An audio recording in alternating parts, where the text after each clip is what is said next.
Partnerem dzisiejszego odcinka jest Infact.pl, który ułatwia prowadzenie firmy.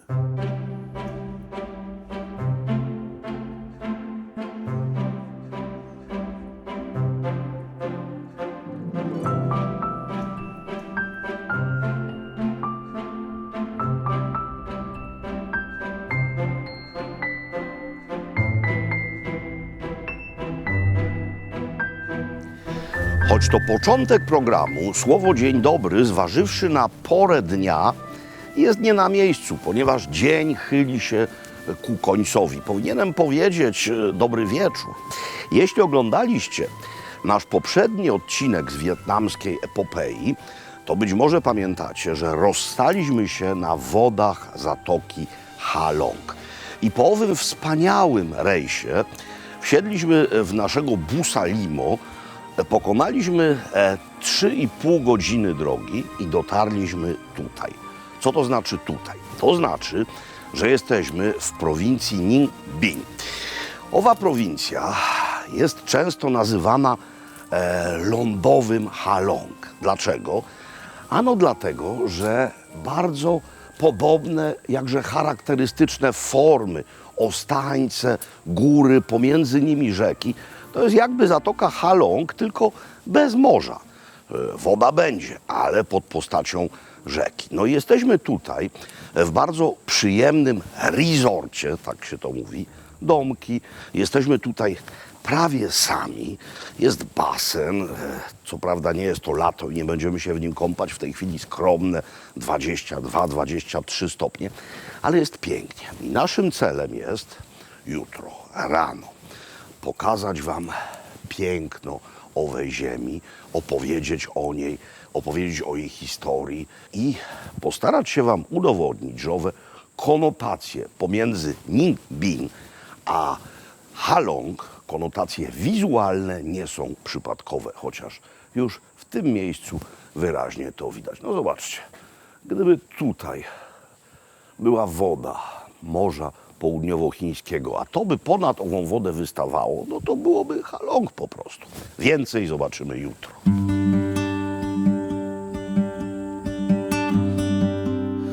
I dopiero teraz z czystym sumieniem mogę powiedzieć Państwu dzień dobry. Wczoraj po tym, jak się witaliśmy, zjedliśmy jeszcze kolację lekką. Nemy, zwane u nas sajgonkami, zarówno w wersji smażonej, jak i w wersji świeżej. Mięso z kraba, zupa z młodego bambusa, smażony kurczak oraz sałatka z zielonego mango i poszliśmy spać. A teraz wczesnym rankiem zaczynamy nasze giro po prowincji. Najpierw śniadanie. Tam jest lada, gdzie mamy różne owoce.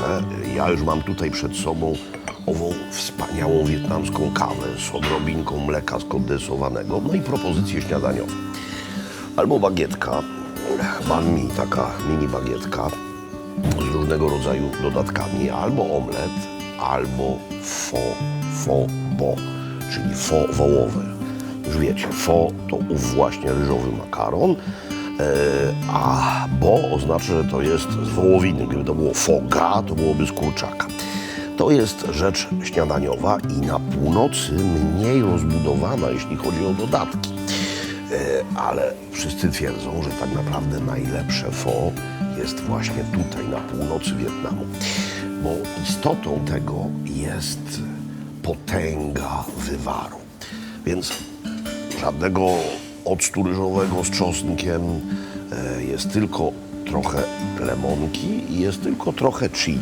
Ale zanim to dokwaszę i ewentualnie doostrzę, wcale nie wiem, czy chcę to doostrzyć, to sam wywar.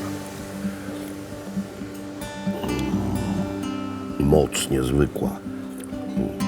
Potęga. Mało kto robi to w domu, no bo to trzeba gotować wiele godzin, a to się sprzedaje niemal na każdym rogu i dla wielu od tego właśnie zaczyna się dzień.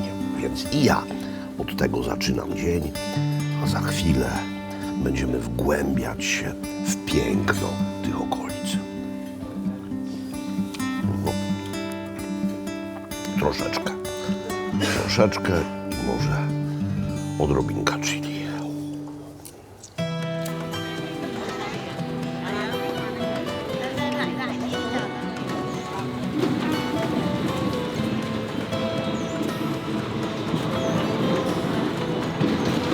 to główny cel naszego przyjazdu tutaj. Początek owej przygody. Setki, o ile nie tysiące łódek. Coś w rodzaju miejscowego spływu Dunajcem.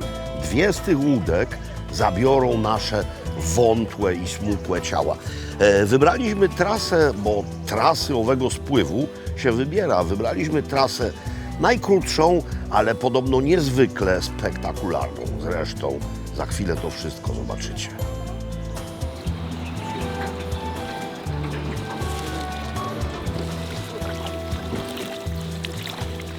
Nazwę prowincji już wymieniłem, to Ninh, natomiast to miejsce nazywa się Chang'an. To jest park narodowy, zresztą tak samo jak Zatoka Halong, no trudno się w tym miejscu do tego nie odwoływać. Mówiłem o podobieństwie form krasowych. Otóż tak samo jak Zatoka Halong i Chang'an jest wpisane na listę Światowego Dziedzictwa UNESCO ze względu na walory krajobrazowe, ze względu na walory kulturowe. To jest piękne miejsce. Mówiłem, że tych łódek jest całkiem sporo i fakt, że tutaj są spływy, to zmieniło sytuację ekonomiczną regionu. Najczęściej operatorami tych łódek są operatorki, bo to są panie, kobiety. No i to jest praca. To był biedny, rolniczy region. I fakt, że zaczęli tu przyjeżdżać turyści, fakt, że zorganizowano coś takiego, dał ludziom pracę poza rolą. Formacje krasowe i erozja to w sposób niezwykły ukształtowało ten teren. No, wpływamy do jaskini, zaraz z niej wypłyniemy. Co ważne, tutaj da się płynąć tylko jeśli woda jest na odpowiednim poziomie. Jeśli mamy porę deszczową, no to ta woda niemal pod sufit tej jaskini dochodzi. Ale dzięki właśnie temu ukształtowaniu terenu mamy takowe cuda. Tych jaskiń jest tutaj wiele. I kolor wody, jak się wypływa. O, żeby tylko nie grzmotnąć. Oto, mam kapelusz. On nieco amortyzuje.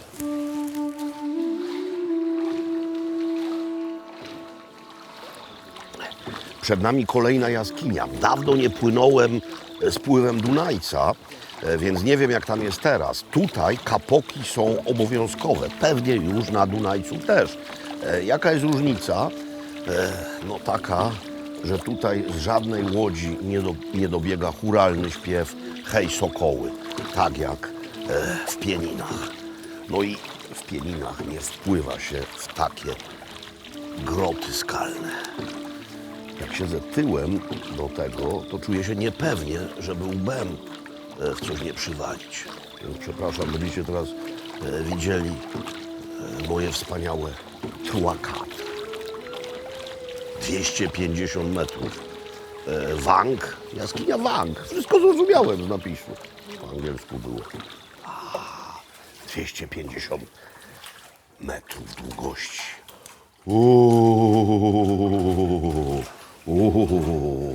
Oświetlone, elegancko. Jak w kopalniach na Śląsku. Tam też się płynie takimi podziemnymi wywierzyskami. No, my nie jesteśmy pod ziemią, my jesteśmy pod skałą. Nasz pierwszy przystanek na trasie. Owe trasy różnią się właśnie liczbą przystanków, ilością jaskiń, grot, przez które się przepływa i ilością świątyń, przy których się zatrzymuje, bo jest tutaj całkiem sporo świątyń. Ta akurat to jest świątynia poświęcona bóstwu wysokich gór, Khao Sun. Oryginalna świątynia jest maleńka, ta jest postawiona całkiem niedawno w oryginalnym miejscowym stylu. Jest przepiękna.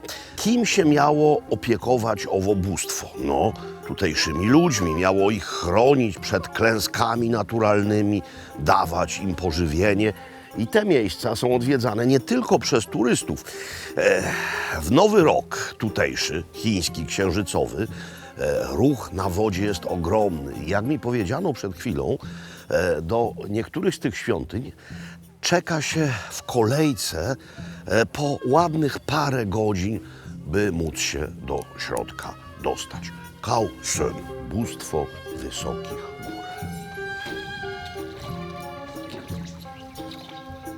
Ten region jest niezwykle ważny dla historii Wietnamu, dla historii jego państwowości i tożsamości. Jest to bowiem miejsce, gdzie niejako ukonstytuowała się pierwsza wietnamska państwowość.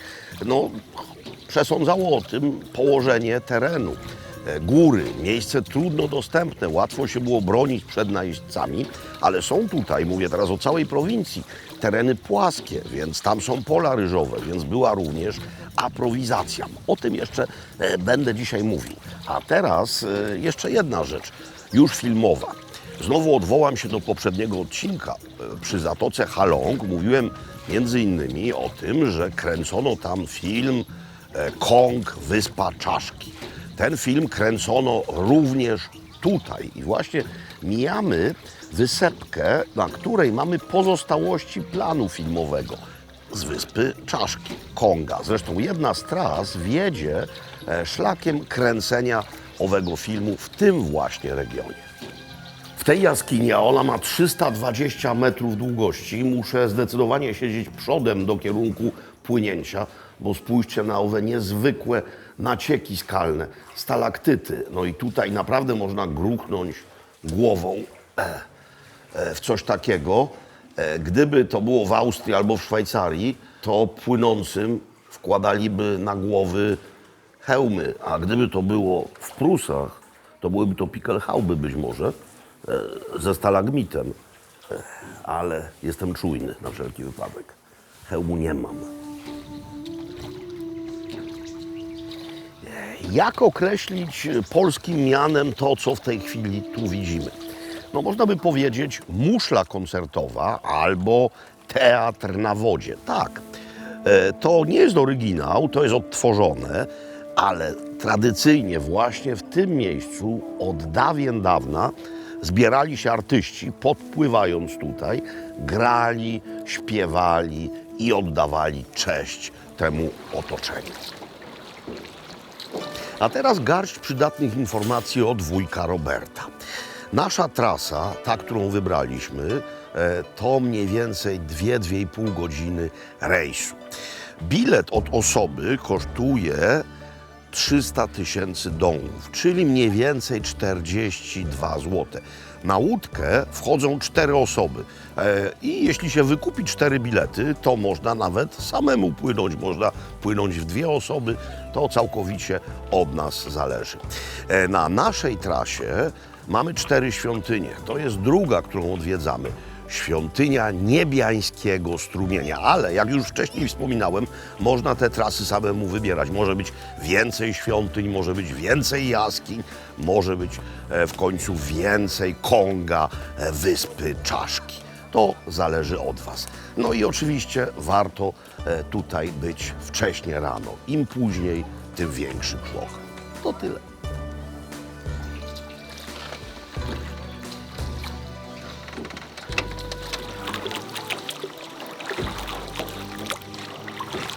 Statystyki mówią, że w nasze zimowe ferie, łaknąc przede wszystkim ciepła, znacznie częściej wybieramy, jeśli mówimy już o Wietnamie, Wietnam południowy albo też wyspę Phu Quoc, a nie Wietnam północny. No bo myślimy, że tu jest wtedy zimno. No i rzeczywiście noce są chłodne, temperatura nocą może tutaj spaść do 10 stopni, ale w dzień, jeśli chodzi o zwiedzanie, jest idealnie. No w tej chwili 22–23 stopnie. Gdyby tu przyjechać latem, to byłoby potwornie gorąco. Więc jeszcze raz powtórzę, jeśli chodzi o zwiedzanie, to moim skromnym zdaniem jest to najlepszy czas. A jeśli chcecie wylegiwać się i grzać na plażach, no to proponuję kompromis. Tydzień zwiedzania Wietnamu Północnego, a potem tydzień na plażach Phu Quoc na przykład.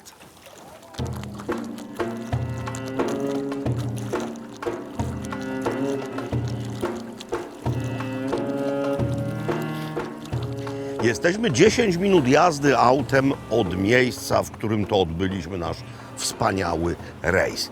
Jesteśmy u wrót dawnej stolicy Wietnamu. pierwszego wietnamskiego cesarskiego miasta, Hoa Lu.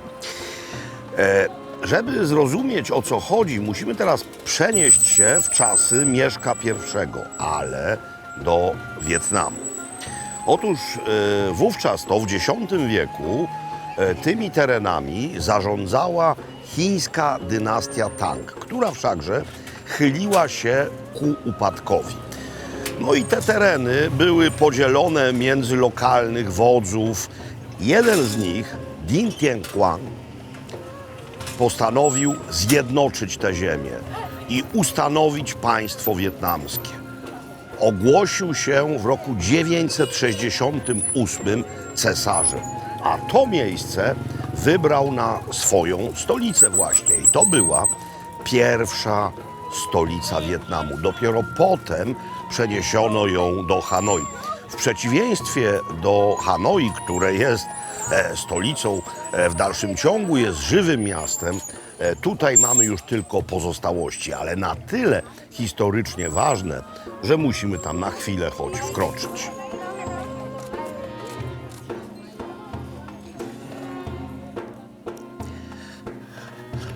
Oto świątynia postawiona w XVII wieku w miejscu, gdzie kiedyś stał pałac cesarski. Ta pierwsza dynastia trwała dość krótko. Otóż jeden z urzędników pałacowych miał sen albo wizję, która to kazała mu zamordować cesarza i jego najstarszego syna, co też uczynił. Co prawda cesarz miał jeszcze syna młodszego, 6-letniego, no ale 6-letni władca to jest sprawa niepoważna. Sprawcę wkrótce ujęto, zabito, na tronie zasiadł 6-latek, no ale to się nie mogło dobrze skończyć. Obalił go jeden z dowódców wojskowych, który związał się z wdową po pierwszym cesarzu i utworzył nową dynastię. Nowa dynastia, ale państwo już się ukonstytuowało. Nie zmieniono nazwy państwa. Tak, moi drodzy, formalno-prawnie powstał Wietnam.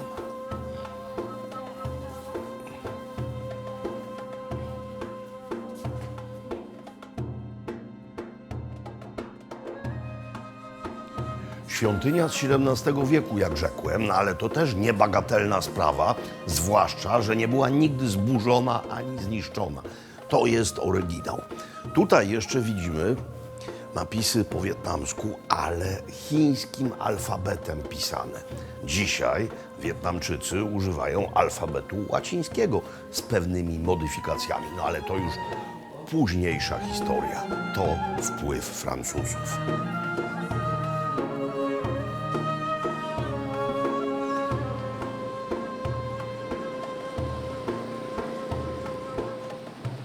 Zatrzymaliśmy się na obiad. No po pierwsze dlatego, że jest pora obiadowa i jesteśmy głodni. Ale zrobiliśmy to również po to, by pokazać wam specjalności regionu. Jeśli chodzi o mięsa, to wielką miejscową pasją i wielką znaną w całym Wietnamie specjalnością, tutejszą spécialité de la maison jest koźlina. Mięso z kóz górskich, które tutaj bardzo licznie występują, od wieków przygotowywane. I mam dwa dania z tegoż. To jest mianowicie owo mięso gotowane na parze, widzicie, w takim specjalnym naczyniu, tu są dziurki, razem z dużą ilością trawki cytrynowej oraz chili. I do tego jest specjalny sos. Można jeść to albo tak po prostu, ale można też wziąć papier ryżowy. Tutaj częściej używa się papieru ryżowego świeżego, czyli takiego, który nie wymaga wstępnego namaczania. I wtedy razem z tym ziołami robi się taką kompozycję i finalnie w tym sosie moczy. Ale można też zrobić tak.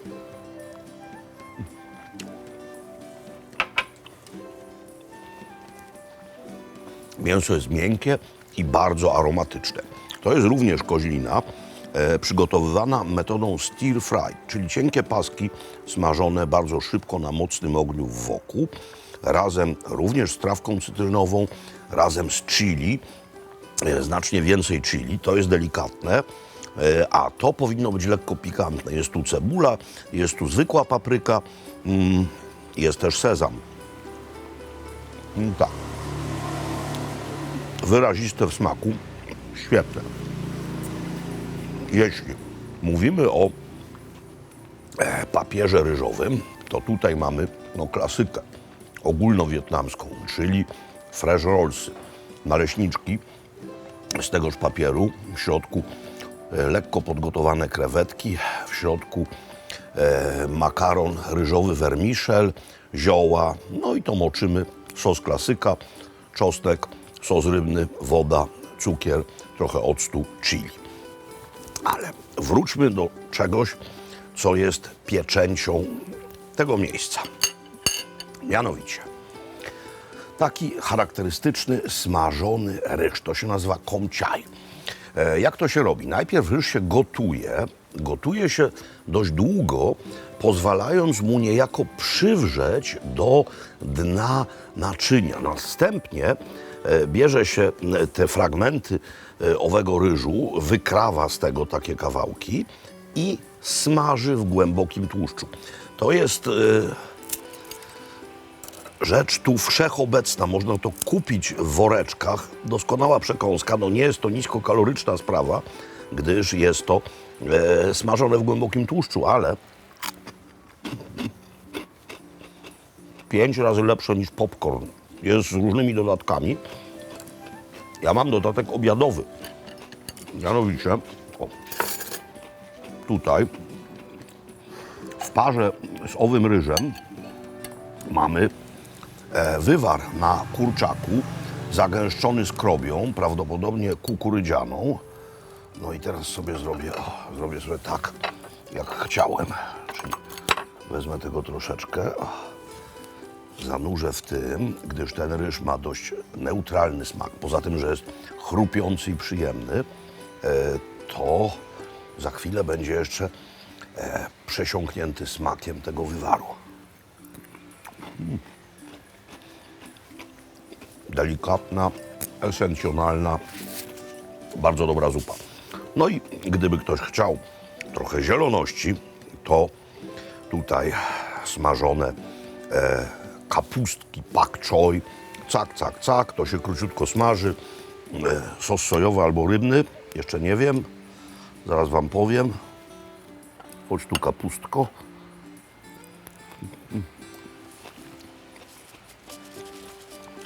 Sos rybny, czosnek, trochę chili. Spożywszy to, będziemy mogli zalec w wygodnych fotelach naszego busa. Będziemy mogli, a nawet będziemy musieli, gdyż czeka nas dzisiaj daleka droga. Ale najpierw przyjemności.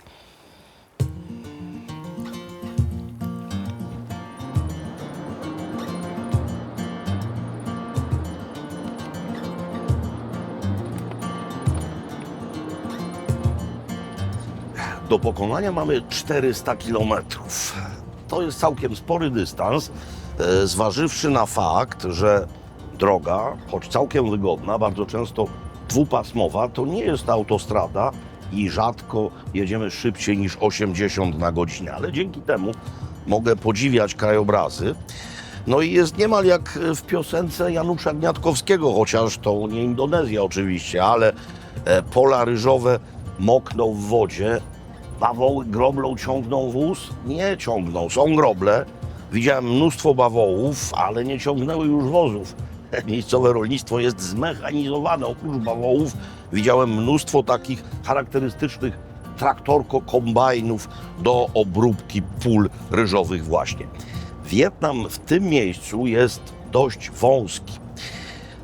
Zatem skoro jedziemy na południe, po tamtej stronie mamy Morze Południowochińskie, a po tej stronie całkiem bliziutko mamy Laos.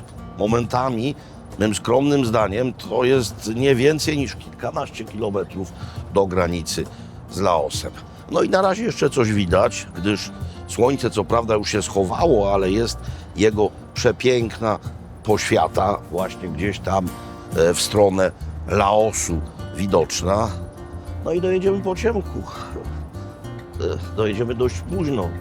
Zatem wniosek stąd tylko jeden. Widzimy się za chwilę, czyli jutro. Kącik partnerski.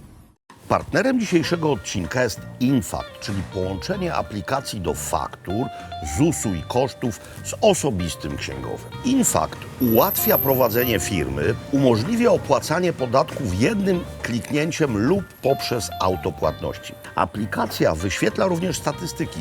Widać, ile wydajemy, ile zarabiamy i ile pieniędzy zostaje na koncie. Infact umożliwia szybkie założenie firmy bez wychodzenia z domu, samodzielnie bądź też z pomocą specjalistów. Jednym słowem, pomaga odetchnąć od formalności i zachować porządek w finansach firmy. Korzystając z linku w opisie filmu, mogą Państwo otrzymać 100 zł rabatu na początek swojej współpracy z Infactem. Koniec kącika partnerskiego.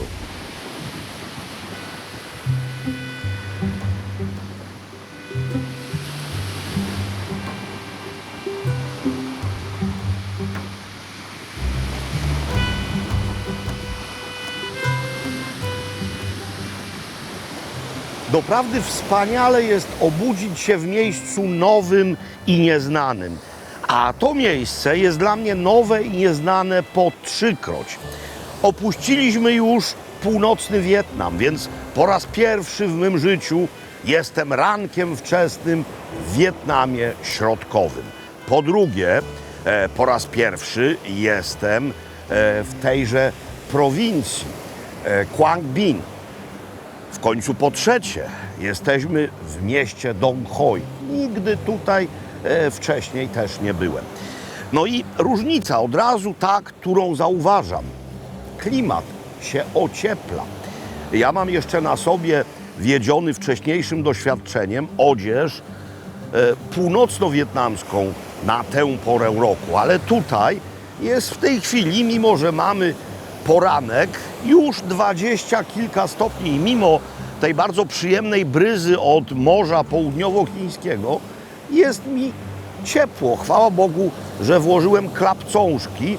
Zrobiłem to ze względu na piasek, ale dzięki temu jest mi lepiej.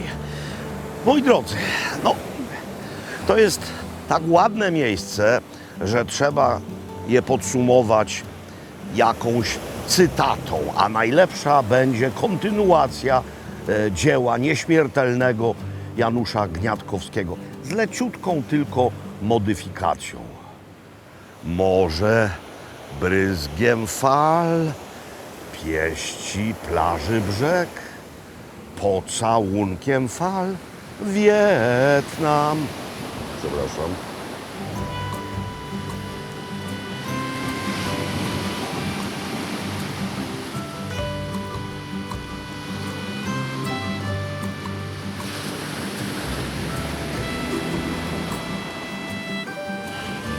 Już wiecie z północnego Wietnamu, że pho, chociaż jadana przez cały dzień, najchętniej jest spożywana rano. Natomiast tutaj tym, czym dla północy Wietnamu jest pho, jest właśnie ta oto zupa. Ona nazywa się banh canh. Banh canh to jest długo gotowany wywar na bazie głów ryb, na bazie ich kręgosłupów, zupa rybna, ale co przesądza o jej wyjątkowości? Makaron. Makaron może być ryżowy, wówczas taka zupa nazywa się chao canh, albo z mąki ryżowo-tapiokowej, czyli banh canh. Natomiast w jednym i w drugim wypadku jest to zawsze makaron świeży, niesuszony. Makaron świeży, który gotowany jest w tymże bulionie, co sprawia, że zupa dostaje takiej szczególnej, gęstawej konsystencji. Ja mam wersję z krewetkami, już pokazuję.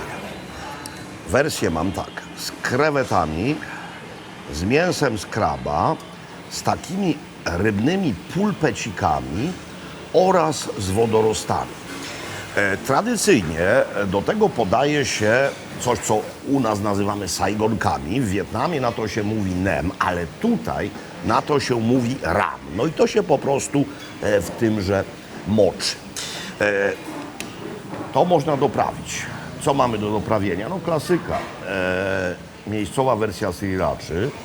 Tutaj mamy pastę z chili, a tutaj mamy coś, co całość zakwasza i zaostrza. Mianowicie pokrojone chili marynowane dość krótko w occie. Tak jak do pho dodaje się ocet z czosnkiem, tak tutaj dodaje się ocet ryżowy, rzecz jasna, razem z chili. Ale ja najpierw chciałbym spróbować tego w postaci czystej, ponieważ, widzicie, ten wywar jest gęstszy. On jest taki, jakby zrobić chińską zupę i zagęścić ją odrobiną skrobi, na przykład kukurydzianej. Natomiast ta skrobia pochodzi z ugotowanego w tym makaronu. Jeszcze tego makaronu nie widzieliście, więc pozwólcie mi w tym pogrzebać. O, to są właśnie takie sprężyste kluchy. Ja wybrałem wersję tapiokowo-ryżową.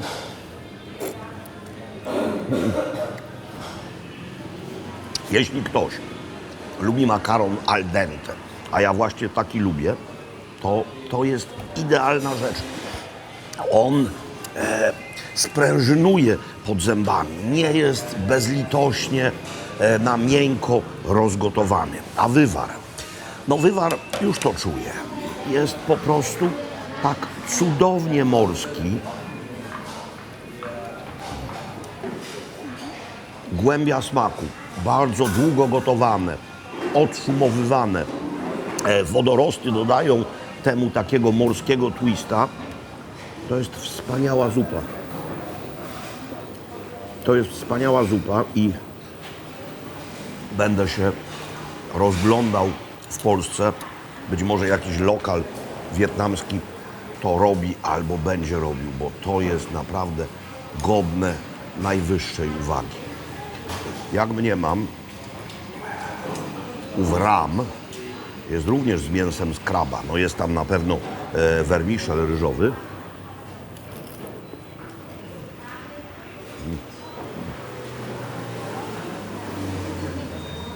Kompletna kompozycja. Symbol kulinarny środkowego Wietnamu.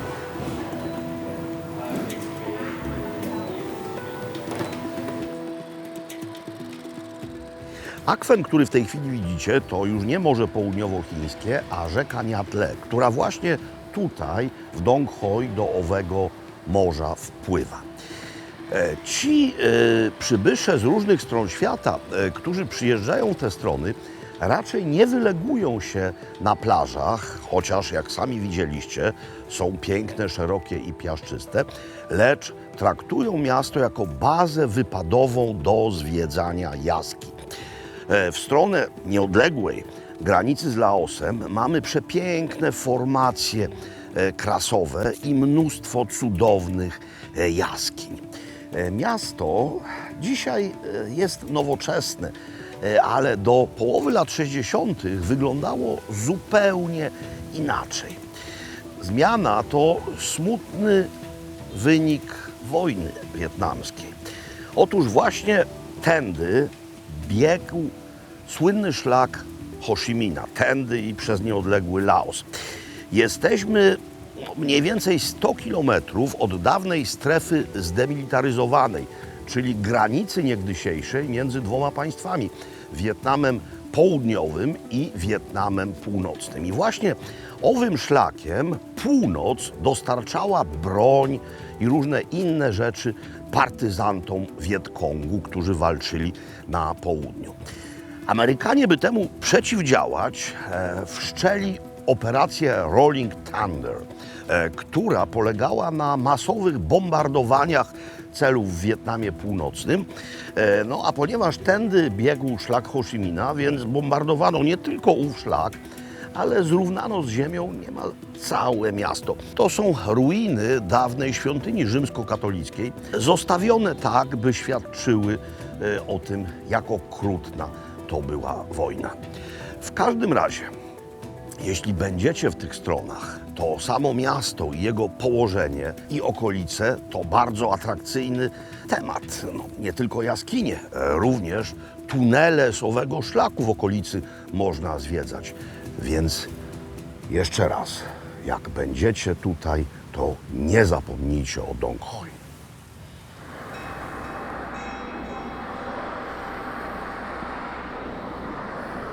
No i w ten sposób dotarliśmy do końca tematów dzisiejszego odcinka.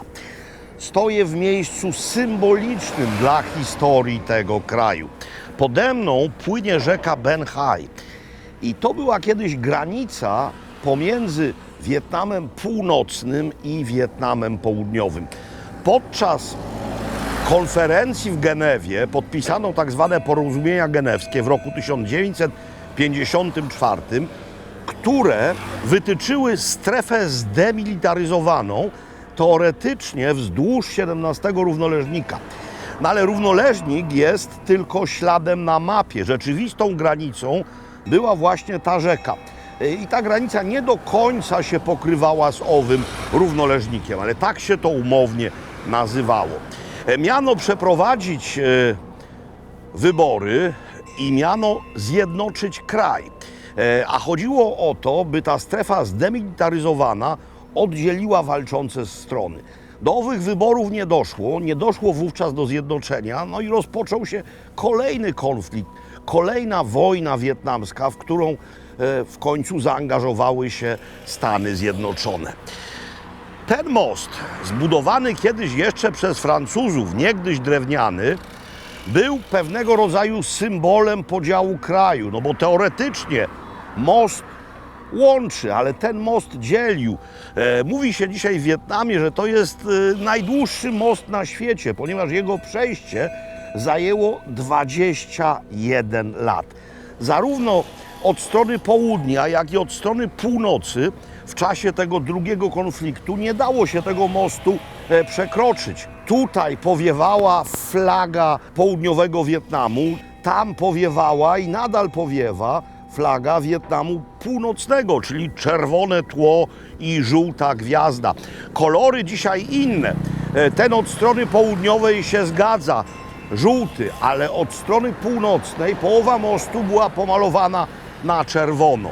Zatem nikt nie mógł tego przekroczyć, ale były megafony, były rozmieszczone siły wojskowe po obu stronach, propaganda, szczekaczki.